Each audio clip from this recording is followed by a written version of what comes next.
Back to Mina's bookshelf. Today I'm walking you through the Divine Nature Oracle deck and book set written by Angi Sullins with art by Greg Spalenka.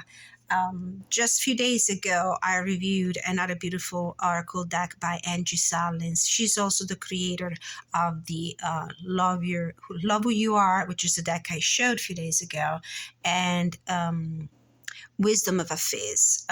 This one is published by US Games, and as for the previous one, we have a beautiful packaging, this nice keepsake box, clamshell opening with magnetic flap,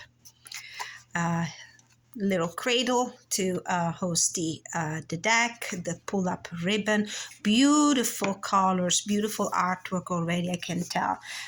The deck is offered also in combination with this beautiful little organza bag, so it's an extra touch. US Game is recently adding to a lot of its decks. This is the deck itself, and I think it should be 44 cards Oracle deck. These are the beautiful backs with gold foiling, the gilded edging, metallic edging.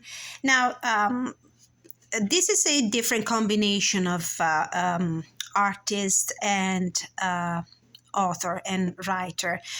We don't have Silas Tobal rendering, illustrating the cards. We have a different artist, this is Greg Spalenka, and as you will see, we move away from the collage art style typical of Angi Sullins' previous decks, and this is more of a combined mixed media artwork with some very interesting surrealistic images. But before we go into the card themselves, I'm going to read from the back of the box an introduction of the guidebook, what this deck is all about. I can tell you that one of the signature themes in all Angi Sullins' creations, there's this idea of self-empowerment, of spiritual growth, of self-love. So this one will follow suit with the other decks. Divine Nature Oracle deck and book set. Can you remember who you were before the world told you who you should be? You were born golden, and the earthly experience of humanity conditions you to believe you're made entirely of earth. But no matter how much encasing the world has put on you, nothing can change your divine nature, golden, radiant, valuable. This 44-card oracle deck is like phoenix fire, melting away all that does not belong to your divine nature. The 100-page book is full of feathers of insights and talents of badassery. You don't need to rise from the fire. You are the fire, both divine and natural, a treasure beyond your wildest imaginings. It's time that you spent it. Beautiful sentiment. I found these decks, both Love Who You Are and the Divine Nature Oracle deck by Angi Sullins, to be great tools, great aids for my creativity readings, in the sense that for every act of creation, we need to invoke all our spiritual power, all our self-confidence, all our ability to embrace ourselves, our highlights, our lowlights, our skills, our flaws, because it's from accepting ourselves as we are, 360 degrees in our entirety, in our wholeness, that we can learn and grow as human beings, rather than just glorify and highlight just the positive aspects of our personality, our achievements, rather than the failures. The failures have as much power in our life, growing, teaching, learning power, than the positive experience do. So a few more important informations you need to be aware when you read this deck. From the introduction, every human life faces a daily challenge to embody our mammalian humanity with all its needs, wants, power, or vulnerabilities, or to inhabit our divinity, accessing the radiance of the I Am as it lives in us, through us, as us. There is a bridge between these two conditions, constructed of compassionate awareness. For our purposes here, we will call it presence, and acknowledge it as the passageway between your humanity and your divinity. So for Angi Sullins, it's very important to dig within, go within, explore yourself, accept yourself, because within our human shells, there is a divine core that really connects us to our higher self. And this deck is beautiful. It is very self-affirming in the sense. In the introduction, she goes on also recalling the story of an ancient monastery in Thailand called the Temple of the Golden Buddha, which at some point was threatened by some neighboring country who wanted to invade Thailand and steal all their treasures, including with this golden Buddha statue. What the locals did, the monks did, in order to protect their treasure was to cover it in stone and mud in order to hide the gold. But they did such a good job that generations of people died off, and the people coming after that, who were completely unaware of what they were sitting on, the gold they were sitting on, had no idea what was hiding beneath the mud and the stone. And then a Buddhist monk at some point made a discovery, and this is how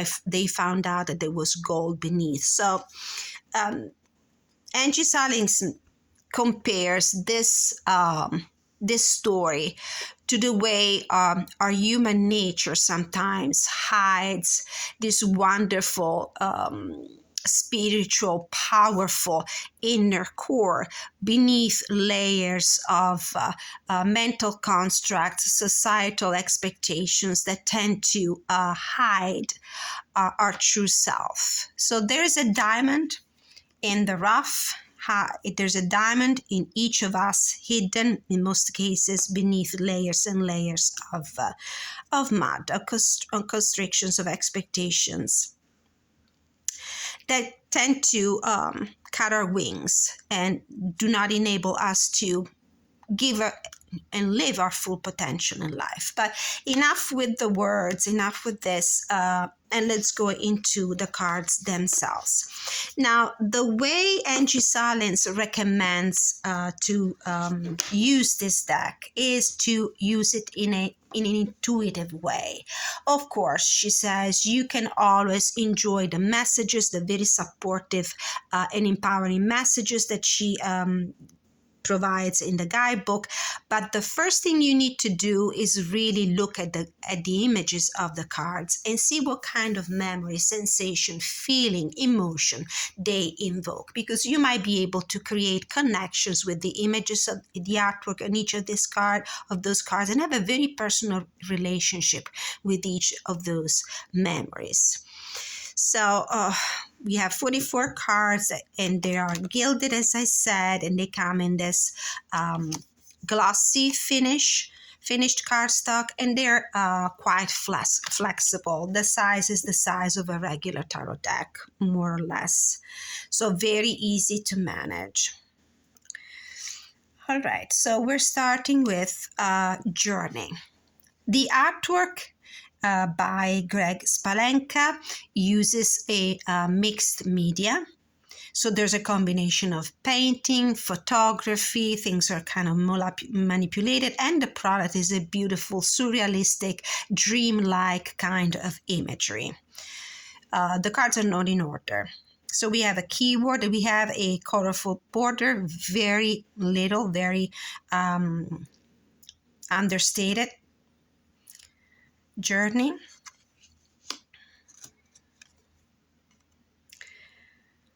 Own your power. The colors are very muted, so we don't have the bright collage art style that we have in the other deck. You can find a review of both Wisdom of a Face and Love Who You Are on my channel. Speak True. It's beautiful. This reminds me also of the Justice card. Establish Sanctuary. Honor the Ending. I'll try to make some more light. Let's see.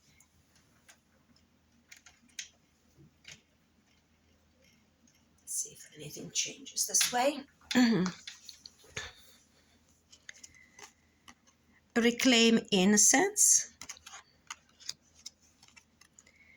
Receive Your Worthiness.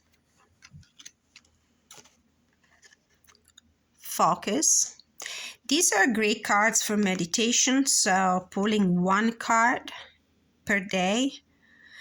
Find inspiration in the keywords and key phrases for journaling. Meditate on the artwork. Bubble up.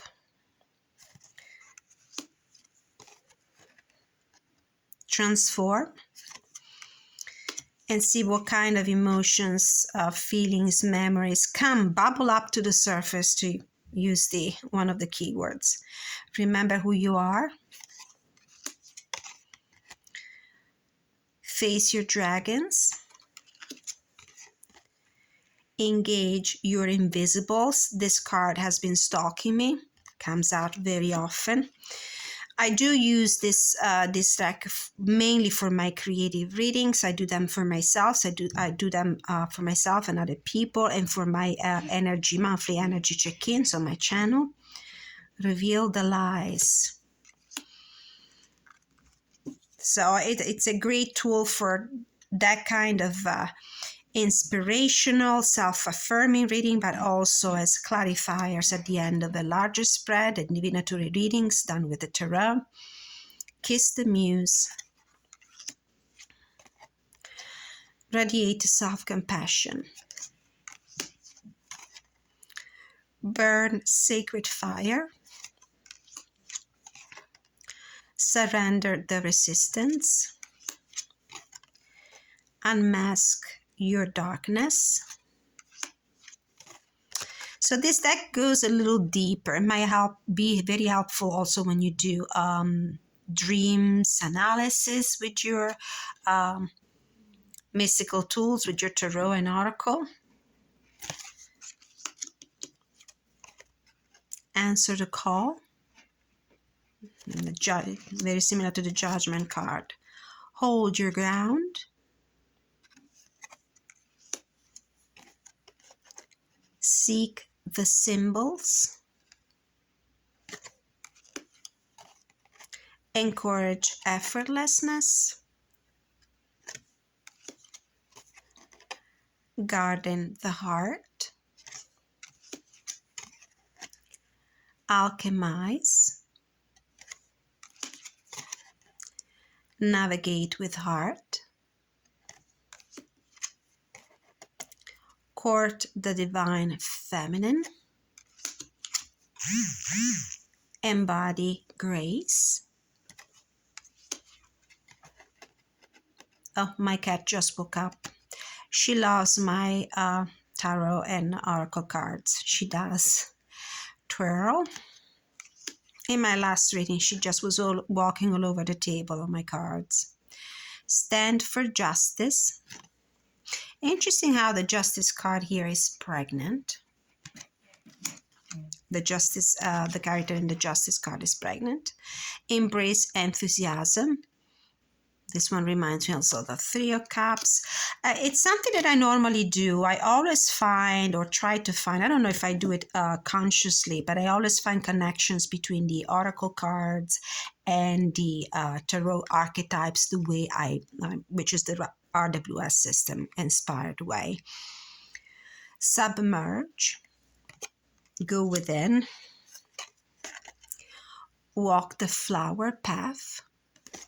It helps me create a connection with the card and understand the energy better. Call on courage. Drink deeply. Share your bounty. That's another card that came for me in so many readings. Begin anew. I do pull a card every morning out of this deck. I have been since I received it from US Games for purposes of review. By the way, thank you so much for providing this copy for review. Create. Get carried away. Dance. Rewild your life. And cultivate divine masculine. So there was a divine feminine card, and there's also a divine masculine. So it's a very balanced deck. Very balanced. So let's pull a card at random. Maybe we can ask the divine guides, my divine guides, the divine spirit from the pure white light, to deliver a message for whomever is watching this review and is in need of some clarity and inspiration. I do not bridge these cards because I'm always afraid that it might damage and bend the edges, the gilding. So what is the message my viewers need to hear right now? And then I'll show you which tarot decks I use this oracle deck with. What is the inspiring message my viewers need to hear right now? Oops. All right. 3 cards. Let's see. Which one should we read? We have Alchemize. We might read them all because the messages, as I will show you now, are not too wordy, too lengthy. Embody Grace. And Answer the Call. Okay. Let's read them all.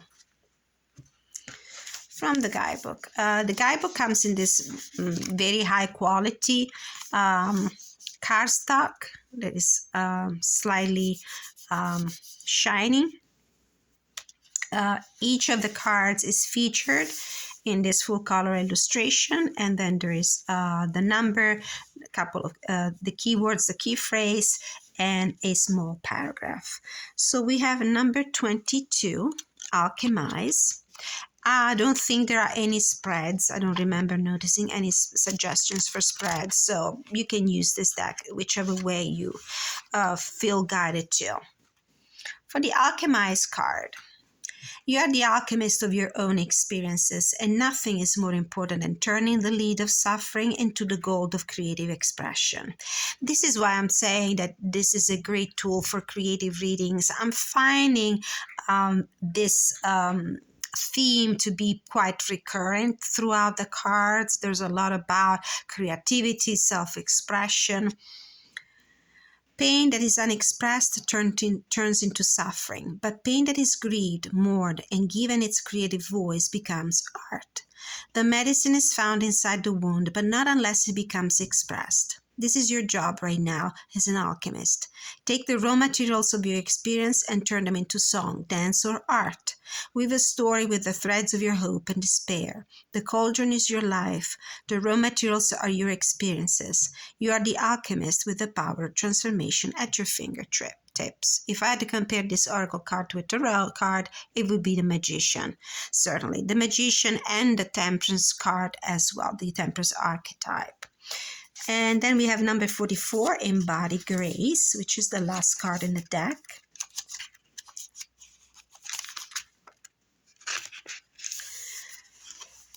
It's sometimes a Herculean task, but allowing things to be as they are ushers us into a state of grace. We cannot force, compel, or dictate grace. It arrives by itself on the coattails of surrender. While a capitalistic system that profits from you feeling less than would have you to believe that true strength comes by force, nature would have you believe that prowess and power come from balance, the interplay between an active will and surrender to what is. So I really feel like this is like the magician energy, and this is the very balanced energy of the temperance card. When we refuse to take things personally and see ourselves as part of the living organism of nature, we can accept what is while also engaging our creativity to shape our personal reality. Between those opposite energies lies grace and the fierce, tender heart of surrender. And then we have number 4, answer the call. So for me, if that might really help you understand how I work with this deck.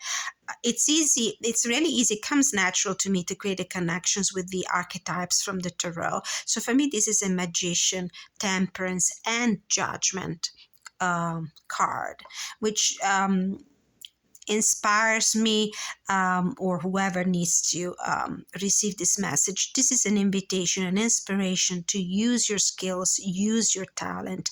Don't force the creative process. Let that happen naturally. And this will be for you like the final reckoning. You will finally find who you really are, who you are truly meant to be. And it might be that in the past you might have not answered the call, maybe because you decided to follow other people's expectations of who you should be, of what kind of job you should do, or what kind of course of studies you should choose. But now it's time to be you, the real you. You are being given another chance to express yourself freely and authentically. So number 4, answer the call. It's incredible the energy we invest in avoiding the unknown, but the words I don't know can be 3 of the most thrilling and empowering words in your vocabulary because they equate to endless possibilities. When you are in the know, your options are limited, but when you pursue the unknown, anything can happen and you're more likely to partner with unseen forces to guide your process step by step. So this is a message. These 3 cards are telling you, leave that comfort zone. You might have grown too self-indulgent in it. You might have limited your possibilities and your potential to be authentically creative. This is a time for the delicate balance between boldness and surrender. Answer the call when you hear the quest beckoning you. The unknown has genius in it, just waiting to partner with you.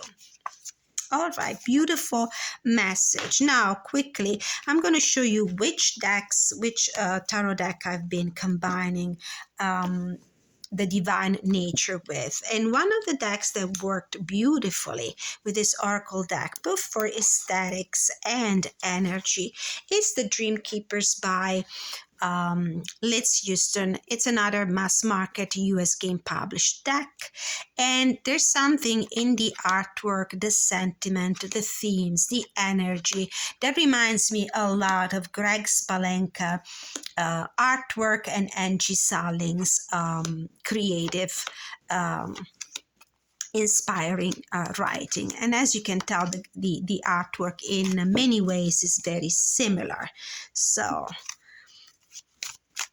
let's see what we have here. 9 of Cups and create stillness. I'm just going to show you the decks side by side and flip through cards. But the way I normally work with these 2 decks is I normally have a multiple card spread with the tarot and either a focal point, a like catalyst card in the beginning from the Divine Nature Oracle, or a wrap-up thought is a final synthesis or final guidance from this deck to complete the tarot reading. So we have the 9 of Cups in combination with create stillness, and as you can tell, very similar vibes. 5 of Pentacles with reveal lies. Both of these feature these muted colors, these surrealistic images. Page of Wands with Rewild Your Life, definitely inspired to be more adventurous. Three of Swords with Radiate Self-Compassion.